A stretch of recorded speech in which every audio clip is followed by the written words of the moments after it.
السلام عليكم ورحمة الله وبركاته. حبايبي عاملين ايه؟ كل سنة وحضراتكم طيبين ورمضان كريم لكل حبايب قلبي من جوه مصر ومن خارج مصر وكل حبايبي في كل الدول العربية. رمضان كريم وكل سنة حضراتكم طيبين. النهاردة بقى جايبه لكم وصفتين حلوين قوي قوي قوي. انا بعتمدهم طول شهر رمضان وما بقدرش استغنى عنهم ابدا ابدا. هو طريقة الشربات بتاع الحلويات الصح، والطريقة التانية الفستق الكداب اللي هزين بيه كل الحلويات بتاعتي وهستخدمه في كل حاجة في شهر رمضان ان شاء الله هعملها. عايزين تعرفوا انا عملتهم ازاي؟ نصلي على الرسول عليه الصلاة والسلام ونخش في الفيديو بتاعنا ونقول بسم الله الرحمن الرحيم. انا هجيب كيلو من السكر، اللي قدامكم ده كيلو، بس انا هوريهولكوا هيطلع كام كوباية. هو هيطلع بالظبط يا ست الكل 5 كوبايات. تنسيش بقى كده تصلوا على الرسول عليه الصلاة والسلام. ما تنسيش تشتركي معايا في القناة وتفعلي زر الجرس عشان يوصلك كل جديد. وكل سنة وحضراتكم طيبين. دول كده بالظبط هيبقوا معايا 5 كوبايات، بسم الله ما شاء الله. كيلو السكر يا جماعة 5 كوبايات. تمام تمام. سهلة وبسيطة، سهلة وبسيطة، حلو الكلام، كلام جميل. انا قلت انزل لكم الفيديو ده النهارده عشان حضراتكم لو عايزين تعملوا بقى الشربات المظبوط بالمقدار المظبوط تتفضلي تعمليه وانت مطمنة. دلوقتي ال5 كوبايات سكر هحط عليهم كوبايتين ونص من المية. تمام تمام. والكوباية اللي انا هستخدمها في المعيار تكون كوباية المية هي نفس كوباية السكر. يعني ما غيرش الكوباية خالص، الكوباية واحدة ما غيرهاش. يبقى 5 كوبايات سكر، هحط عليهم كوبايتين ونص من السكر. سهلة وبسيطة، سهلة وبسيطة. حتى طلع معايا شوية مية زيادة قللتهم شوية عشان يبقوا ايه، كوبايتين ونص بالظبط. وهحط عليهم عصير ليمونة. هي المفروض تبقى عصير ليمونه، بس الليمونه بتاعتي دي كبيره فانا واخده نصها بس، لكن لو الليمونه صغيره حطي عصير الليمونه كله. تبداي انك انت تعصري الليمونه، ما تاخديش التفل بتاعها، انا بشاور لك وبقول لك اوعي تاخدي التفل بتاعها. تمام تمام. المواضيع دي كلها بقى لا هقلبه ولا هعمل فيه اي حاجه، وابدا ان انا احطه على النار. سهله وبسيطه، سهله وبسيطه. هسيبه بقى اول ما يغلي اول غلوه اوطي عليه النار واسيبه. هيقعد معايا بعد ما اوطي عليه النار حوالي ربع ساعه على النار. تمام. او لو البوتاجاز بتاعك اهدى ممكن تسيبيه لغايه ما تلاقي القوام اللي انت ايه عايزاه، القوام المظبوط. بس دي الطريقه الحلوه المظبوطه جدا. ده كيلو من السوداني يا جماعه. كيلو السوداني انا جايباه ب 88 جنيه. ده سوداني حلويات متوفر دلوقتي عشان احنا في شهر الفضيل. هبدا ان انا اجيب اول حاجه كده، اخد شويه احطهم على جنب لوحدهم واقول لكم هعمل بيهم ايه. والشويه التانيين هحطهم في بوله بقى في اي حاجه تانية. يعني كيلو السوداني هشيل منه حوالي ربع كيلو على جنب، والكيلو الا ربع التانيين ابدا اشتغل بيهم. هعمل فيهم ايه؟ طبعا هجيب لون اخضر وابدا ان انا احطه على السوداني واقلبه كويس جدا. من بصوا، عايزاه ايه اللون دوت يخش جواه من كل حته. لو لقيتي اللون خفيف شويه زودي لغايه ما تلاقي اللون الاخضر المظبوط اللي انت محتاجاه. هبدأ دلوقتي ان انا اقلبه كويس في قلب بعضه. تمام تمام. سهلة وبسيطة، سهلة وبسيطة، حلو الكلام، كلام جميل. هنا لقيت نفسي محتاجة شوية، رحت مزودة شوية كمان. حبايبي ما تنسوش بقى الدعوة الحلوة، ما تنسوش تشتركوا في القناة عشان يوصلكم كل جديد. وعيلتي وقناتي مش هتكبر غير بيكم، ربنا يخليكم ليا يا رب ويديمكم نعمة في حياتي ورمضان كريم. هبدأ ان انا اقلب بقى الكلام ده كله مع بعضه كده كويس قوي. بصوا حتى اللون بدأ يبقى جميل ازاي. على فكرة يا جماعة كل محلات الحلوانية بتستخدم السوداني الفستق الكداب دوت، ما بيحطلكيش فستق حقيقي يعني ولا حاجة، واحنا بناكله ونقول يا سلام يعني.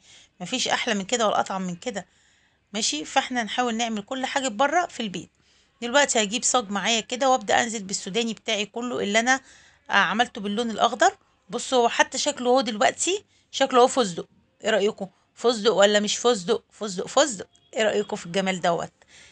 ما تنسوش بقى كده، عايزه طول ما انا بعمل لكم وصفات كده، احنا في شهر كريم، تدعوا لي بقى على التعب اللي انا بتعبه معاكم دوت. بص بعمل لكم حاجات حلوه ايه، بجيب لكم كل بصوا حاجه حلوه بجيبها لكم. ربنا يخليكم ليا يا رب واقدر دايما اقدم لكم كل حاجه حلوه. بصوا شكله جميل وتحفه ازاي. هبدا كده بقى، انا عندي الفرن البوتاجاز انا كنت مسخناه من الاول، عايزه درجه الحراره بتاعته تكون متوسطه. ابدا احط الكلام ده كله في قلب الفرن يتحمص معايا تحميصه ايه حلوه. والسوداني اللي معايا دوت برضه هحطه في صينيه تانية وابدا ان انا ايه احمصه. تمام. يعني انا حمصت السوداني ده لوحده وحمصت الفستق، هم بقى السوداني بقى الفستق الكداب لوحده. بعد ما حمصتهم وطلعوا وبردوا بالشكل ده زي ما انتم شايفين كده، لازم يبرد تماما يا جماعه قبل ما نضربه. بصوا بلمه لكم، بصوا عامل ازاي واللون مسك فيه واللون ما بيطلعش في ايدي ولا اي حاجه. بص وصفة أنا بعتمدها في حلوياتي طول شهر رمضان. ودوت السوداني التاني دوت أنا كنت حمصته، بص هو لونه هو اتغير اهوت. بس عشان الزحمة بقى أنا فضيته من الصينية في طبق عشان الدنيا ما تبقاش زحمه قدامي. هبدا ان انا اضربه في الكبه بتاعتي، بس انا هضربه في الكبه بطريقه النبضات، يعني ما ادوس كده جامد عشان ما انزلش الزيوت بتاعته ويكلكع ويعجن معايا. لا بص انا بضربه ازاي، عشان انا عايزه افتفته واكسره، مش عايزه اعجنه. لان انا لو ضربت بسرعه بسرعه بسرعه، الزيوت اللي في الزيتون انا اسفه، الزيوت اللي في السوداني بتاعي هتنزل، وهتلاقيه كلكع معايا واتقلب لزبده فول سوداني. تمام. لكن انا مش عايزه الكلام ده كله، انا بضرب واحده بواحده عشان يفضل محافظ، الزيوت بتاعته تفضل جواه، وهو يتطحن معايا كويس. بصوا شكله جميل ازاي. مش قادره اقول لكم يا جماعه، ريحته كانت روعه وتحفه وحلوه قوي قوي بجد بجد. ده السوداني المحمص اللي انا برضو هستخدمه في الوصفات بتاعتي. لان في ناس يا جماعه بتجيب السوداني ابيض كده وتشتغل بيه على طول. لا، هاتي السوداني وحمصيه، وما تجيبيش السوداني من عند يعني ما المكان اللي انت هتشتري منه، ما تجيبيش السوداني محمص. جيبي السوداني ابيض وحمصيه انت في البيت كده، ومش هياخد منك ثواني. لان التحميصه بتاعتهم بيحمصوه وبيتركن، فبتلاقي طعمه غير حتى لو لسه جديد. لكن انت لما تجيبي الابيض وتحمصيه انت في البيت، ريحته بتبقى حلوه جدا، وبيقعد معاكي طول الشهر زي ما هو، ما غيرش خالص. دلوقتي السوداني اللي هو بقى، ما بقى السوداني الفستق الكداب، برضو هجيبه واطحنه في الكبه بنفس الطريقه اللي انا طحنت بيها السوداني المحمص بتاعي. سهله وبسيطه، سهله وبسيطه، حلو الكلام، كلام جميل. عملنا اكبر كميه فستق يا جماعه برخص التراب، هنزين بيها كل حلوياتنا، هنعمل بيها اجمل الوصفات. انتظروني بقى في قناتي مطبخ خد اكلات مصريه على اليوتيوب. طول شهر رمضان هنزل لكم باجمل الوصفات واحلى الحلويات كمان. تمام تمام. عايزاكم بقى كده تدعوا لي دعوه حلوه. بصوا بقى انا ضربته بنفس الطريقه اللي ضربت بيها التاني، بصوا شكله حلو ازاي. انا دلوقتي هوريهولكوا كله على بعض. بص الكميه بتاعتي اهي. هبدا ان انا افردها في الصاج كده واسيبه لما يبرد. انا هسيبه كده لتاني يوم، يعني انا هسيبه في الهوا كده لتاني يوم، مش هشتغل بيه على طول. ومش هبدا، يعني ممكن تشتغلي بيه لو هتعملي بيه حلويات تمام. انا قصدي مش هعينه في علبه ولا عينه في حاجه دلوقتي الا لما يبرد تماما.